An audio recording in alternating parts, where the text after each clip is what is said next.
most of the folks that I worked with in the classified world doing this have come to agree, after years have gone by, that not only were we not privy to everything going on, but it was unlikely that, even though the government vigorously denied any interest in this, that it was too useful. It would not make any sense to make the thing go away, with one exception, and that's embarrassment. And the giggle factor operates in government just as well as it does in academia. Nobody wants to be embarrassed. You think you're hurt by that?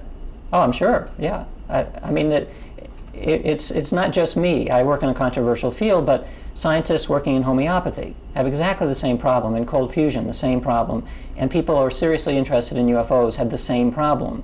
There's a perception that, from a mainstream view, we know what that's about. And of course, sometimes the stereotype is right, and oftentimes it's not right. And since I've been part of that system, I've become extremely sensitive to any form of intellectual discrimination, because it becomes extremely obvious when it's happening. And I've seen it in homeopathy, in which there's actually a huge amount of very good data. In fact, just recently a study published in Lancet, which is one of the top medical journals, which shows a meta-analysis of lots of the homeopathy studies suggesting that this stuff is real. We don't know why it's real, but it works. Well, of course, that's extremely controversial to the point of damaging your career just to say something like that in the medical system. You think that what's happening to you now is related to the subject matter?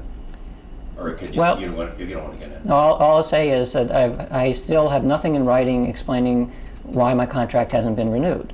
So I must speculate based on the only statement that I've been given, which is that the university is no longer interested in doing this kind of research. It doesn't say me, it's saying this research. That suggests to me that somebody is embarrassed about the nature of the topic and has ideas about what the topic is like without actually looking into it.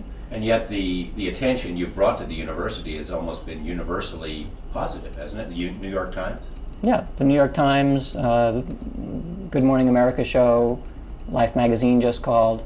I mean, these are serious media, and actually that's just the United States. From around the world, the BBC, the Discovery Channel coming out of Australia, lots of places are interested in this topic because it's a reflection of general interest in the population, basically.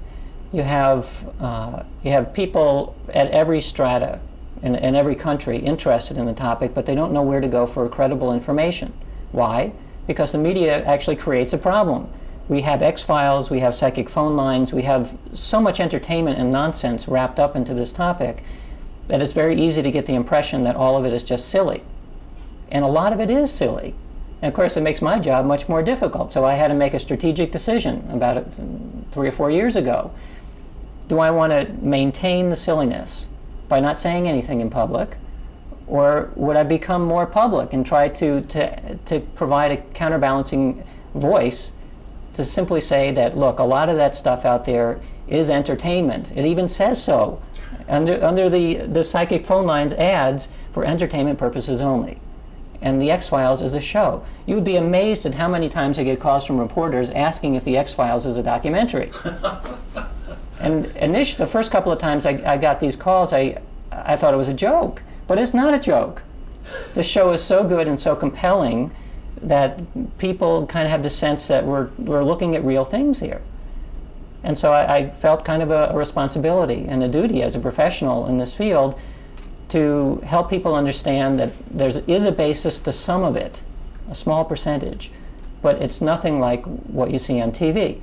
Now, from one point of view, it's not so exciting. I mean, we're talking about relatively weak effects that we see in the laboratory. And so people aren't very interested in that, except when you realize that it's real. I mean, most people looking at the X-Files knows that it's not real, but the idea that some of it may be real, that is really exciting. And that's why I'm excited about it.